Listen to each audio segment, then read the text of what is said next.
Hi guys, and welcome back to another episode of Cookmas, where every day in December I'm sharing a new recipe.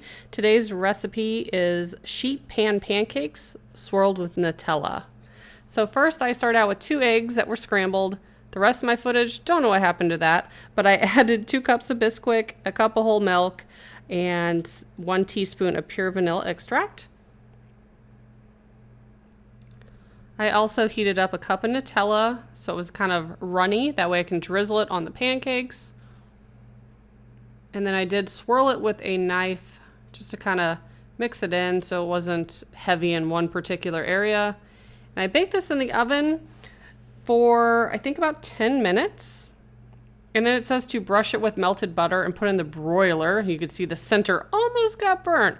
The broiler part, probably not necessary, but this was super quick and easy. The kids loved it, and Jackson requested that I definitely make it again.